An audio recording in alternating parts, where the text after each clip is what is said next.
Hi all, welcome back to my channel. Main scenes of എപ്പിസോഡ്സിലേക്ക് ഏവർക്കും സ്വാഗതം. ഇന്നത്തെ എപ്പിസോഡിനെ കുറിച്ച് പറയുകയാണെങ്കിൽ വലിയ തരക്കേടില്ലാത്തൊരു എപ്പിസോഡാണെന്ന് തന്നെ പറയണം. പിന്നെ ഇന്നത്തെ എപ്പിസോഡിൻ്റെ മെയിൻ ഹൈലൈറ്റ്സ് എന്ന് പറയുമ്പോഴത്തേക്ക് ആദ്യം തന്നെ കൃഷിനെയാണ് പറയേണ്ടത്.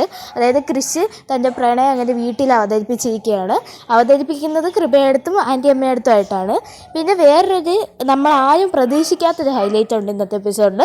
അതായത് നമ്മുടെ കൃപക്കുട്ടി അങ്ങനെ കാണിച്ചിരിക്കുകയാണ് ഒരുപാട് എപ്പിസോഡുകൾക്ക് ശേഷം. അപ്പോൾ ഇന്നത്തെ എപ്പിസോഡിൽ അങ്ങനെ കൃപ സംസാരിക്കുന്നുണ്ട്. കൃപ സംസാരിക്കാനുള്ള കാരണം കൃഷിയാണ്. കൃഷി തൻ്റെ പ്രണയം വെളിപ്പെടുത്തിയതിൻ്റെ ഒരു റെസ്പോൺസ് എന്ന നിലയിലാണ് കൃപ ഇങ്ങനെ സംസാരിക്കുന്നത്. ഇന്നത്തെ എപ്പിസോഡിലുള്ളൊരു മെയിൻ സീനാണിത്.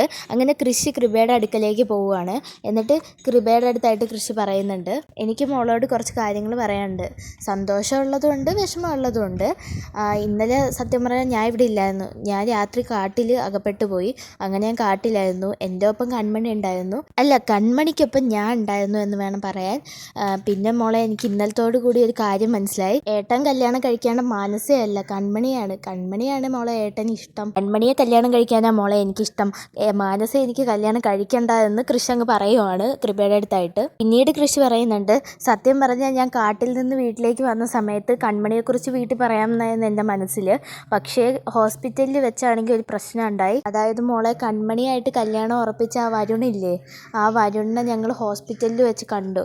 അങ്ങനെയാണ് അവിടെ വെച്ചൊരു പ്രശ്നം ഉണ്ടായത്. പിന്നീടാണെങ്കിൽ കൺമണിയെ വീട്ടിൽ കൊണ്ടാക്കാമെന്ന് ഞാൻ ഇങ്ങനെ വിചാരിച്ച് വെക്കുമായിരുന്നു. ആ സമയത്താണ് ആ വരുൺ അതിലും കയറി ഇടപെട്ട് കൺമണിയും കൊണ്ട് അവിടുന്ന് പോയത്. എന്നിട്ടാണെങ്കിൽ കൺമണി അവിടുന്ന് പോയ സമയത്ത് എന്നെ നോക്കിയ ഒരു നോട്ടമുണ്ട് കൃപ. ആ നോട്ടത്തിൽ എനിക്ക് സത്യം പറഞ്ഞാൽ ഞാൻ തകർന്നു പോയി. ആ നോട്ടത്തിൽ സത്യം പറഞ്ഞാൽ ആ വരുണുമായിട്ടുള്ള കൺമണിയുടെ കല്യാണം ഉറപ്പിച്ചിരിക്കുക.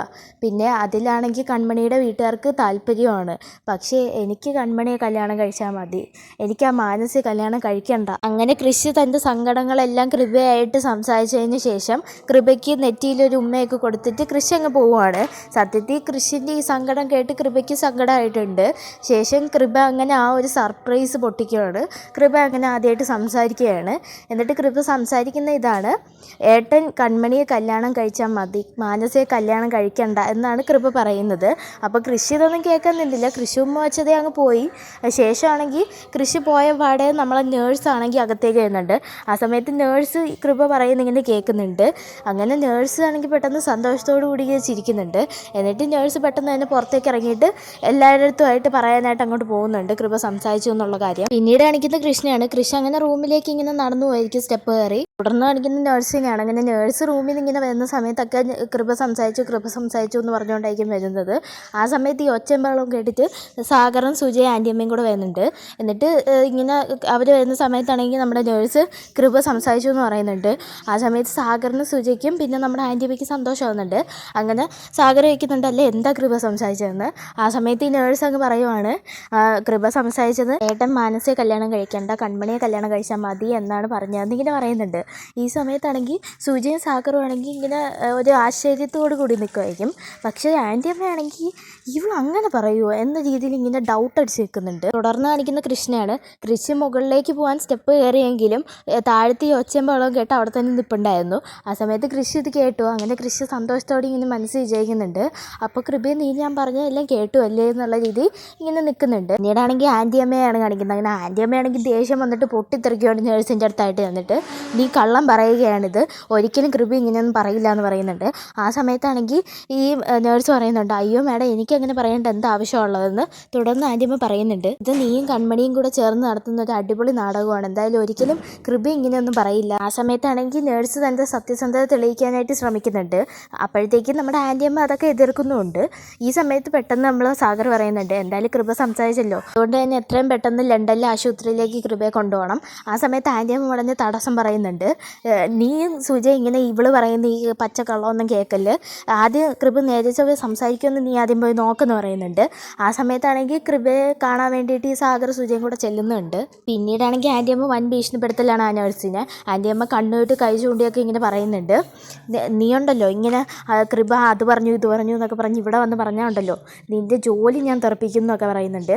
ഇതൊക്കെ ആ നേഴ്സാണെങ്കിൽ ഇവർക്ക് എന്താ പെട്ടെന്ന് പറ്റിയതെന്ന് മനസ്സിലാവാതെ ഇങ്ങനെ നിൽക്കുന്നുണ്ട്. തുടർന്നാണെങ്കിൽ അവിടുന്ന് ആൻറ്റിയമ്മ പോകുന്നുണ്ട്. ആ സമയത്ത് ഈ ഭീഷണിപ്പെടുത്തലൊക്കെ കേട്ട കൃഷി താഴോട്ട് ഇറങ്ങി വന്നിട്ടാണെങ്കിൽ നേഴ്സിൻ്റെ അടുത്തായിട്ട് ചോദിക്കുന്നുണ്ട്. നേഴ്സ് പറഞ്ഞ് ശരിയാണോ, കൃപ അങ്ങനെയൊക്കെ പറഞ്ഞോ എന്ന് ചോദിക്കുന്നുണ്ട്. ആ സമയത്താണെങ്കിൽ നേഴ്സ് പറയുന്നുണ്ട്, ഞാൻ പറഞ്ഞ കാര്യങ്ങളെല്ലാം സത്യമാണ് സാർ, കൃപ സംസാരിച്ചു, കൃപ ഞാൻ പറഞ്ഞ ആ കാര്യങ്ങൾ തന്നെയാണ് സംസാരിച്ചത് എന്നിങ്ങനെ ആ നേഴ്സ് പറയുന്നുണ്ട്. ആ സമയത്ത് കൃഷി പറയുന്നുണ്ട്, നേഴ്സ് വിഷമിക്കേണ്ട, എനിക്കെല്ലാം മനസ്സിലാവും എന്ന് പറഞ്ഞിട്ട് കൃഷി പോകുന്നുണ്ട്. പിന്നീട് കാണിക്കുന്ന മറ്റൊരു സീനാണ്. ആ സീനിൽ കൺമണിയുടെ വീടാണ് കാണിക്കുന്നത്. അവിടെ കൺമണി പനിച്ച് വിറച്ചിരിക്കുമായിരിക്കും. ആ സമയത്താണെങ്കിൽ നമ്മുടെ സാഹചര്യത്തിനൊത്ത് പ്ലേറ്റ് മാറ്റുന്ന സ്നേഹനിധികളായ അമ്മായിമാരാണെങ്കിൽ തുടി വെള്ളത്തിൽ മുക്കി ഇങ്ങനെ കൺമണിയുടെ അടുക്കലേക്ക് കൊണ്ടുവരുന്നുണ്ട്. എന്നിട്ട് കൺമണിയുടെ നെറ്റിയിൽ ഇങ്ങനെ വെച്ച് കൊടുക്കുന്നുണ്ട്. പിന്നീട് ഇങ്ങനെ സുലു പറയുന്നുണ്ട്, പനിയൊക്കെ ഇപ്പോൾ തന്നെ പമ്പ് അടക്കും, പിന്നെ മറ്റേ ആൾക്കും പനി ഉണ്ടായിരുന്നോ എന്ന് ഇങ്ങനെ ചോദിക്കുന്നുണ്ട്. ആ സമയത്ത് കൺമണി ചോദിക്കുന്നുണ്ട്, ആർക്ക് പനിയുണ്ടോയെന്ന്. ആ സമയത്ത് ഇങ്ങനെ സുലു പറയുന്നുണ്ട്, അല്ല ക്രിസ്താറിന് പനിയുണ്ടോയെന്നാണ് ഞാൻ ചോദിച്ചതെന്ന് ഇങ്ങനെ പറയുന്നുണ്ട്. ഈ സമയത്ത് ഉടനെ ബാമ പറയുന്നുണ്ട്, അല്ല കാട്ടിൽ നടന്ന കാര്യങ്ങളൊക്കെ ഞങ്ങൾ അറിഞ്ഞു എന്ന് പറയുന്നുണ്ട്. ഈ സംസാരങ്ങൾക്കിടയ്ക്ക് ശാന്തയാണെങ്കിൽ ചുക്കുകാപ്പി കൺമണിക്ക് കൊടുക്കുന്നുണ്ട്.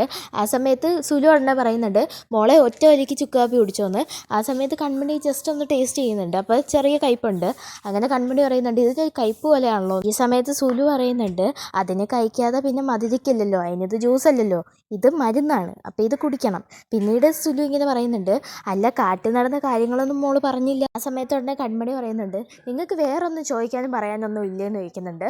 ആ സമയത്ത് ഈ അമ്മായിമാരെല്ലാം പറയുന്നുണ്ട്, അല്ല ഇതൊക്കെ കേൾക്കുന്നതിൽ ഞങ്ങൾക്ക് രസം എന്ന് പറയുന്നുണ്ട്. ഈ സമയത്താണെങ്കിൽ അമ്മായിമാർ പറയുന്നുണ്ട്, മോള് പറഞ്ഞില്ലെങ്കിൽ കുഴപ്പമൊന്നുമില്ല, പിന്നെ ഞങ്ങളൊരു കാര്യം പറയാം, വരുൺ ഞങ്ങൾക്ക് വീട് തിരിച്ചെടുത്ത് തരാമെന്ന് പറഞ്ഞപ്പോൾ ഞങ്ങൾ അവൻ്റെ കൂടെ നിന്നേ ഉള്ളൂ, അല്ലാതെ മറ്റൊന്നും കൊണ്ടല്ല.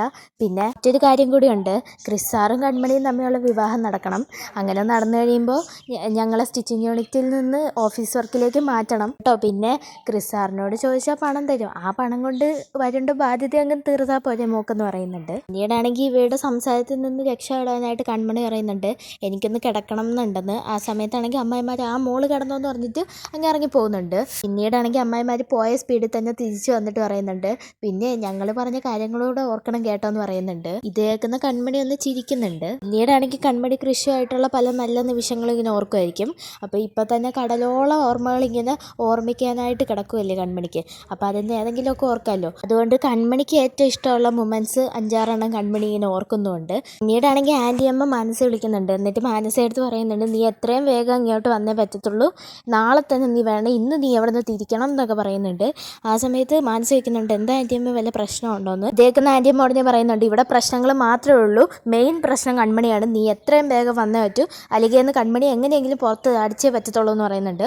ആ സമയത്ത് മാനസ പറയുന്നുണ്ട്, അതേ ആൻറ്റിയമ്മേ, അവളെ എങ്ങനെയെങ്കിലും പുറത്താക്കണം എന്ന് പറയുന്നുണ്ട്. ഈ സമയത്ത് ഉടനെ ആൻറ്റിയമ്മ പറയുന്നുണ്ട്, അതാണ് നിൻ്റെ ആഗ്രഹമെങ്കിൽ എത്രയും വേഗം നീ വരണം, എന്തായാലും ഇന്ന് തന്നെ നീ തിരിച്ചു പോകണം, എന്നിട്ട് നാളെ ഇവിടെ എത്തിയിരിക്കണം, നിനക്ക് കൃഷ്ണ വേണമെങ്കിൽ മതി, നിനക്ക് കൃഷ്ണ കല്യാണം കഴിക്കണമെങ്കിൽ എത്രയും വേഗം നീ വേണം, ഇല്ലെങ്കിൽ അവനെ നിനക്ക് കിട്ടില്ല എന്ന് പറയുന്നുണ്ട്. ഞാൻ പറയാനുള്ള എല്ലാം പറഞ്ഞിട്ടുണ്ടെന്ന് പറയുന്നുണ്ട്. അതിനുശേഷം മാനസ പറയുന്നുണ്ട്, അതേ ആൻറ്റിയമ്മ ഞാൻ പെട്ടെന്ന് തന്നെ വരാമെന്ന്. അങ്ങനെ മാനസയ്ക്ക് മനസ്സിലാവുകയാണ് എന്തോ പ്രശ്നമുണ്ടെന്ന്. അങ്ങനെ ആൻറ്റിയമ്മ ഒരു ബുദ്ധിമോശം കാണിക്കാനുള്ള പുറപ്പാടിലാണ്.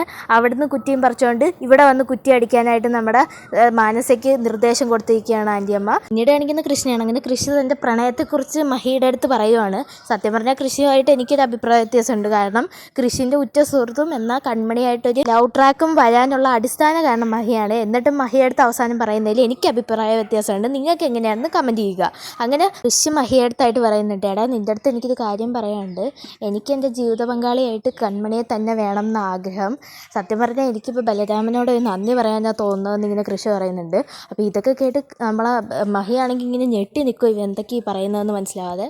വീഡിയോ ഇഷ്ടപ്പെട്ടാൽ ലൈക്ക് ചെയ്യുക, ഷെയർ ചെയ്യുക, സബ്സ്ക്രൈബ് ചെയ്യുക. Thank you.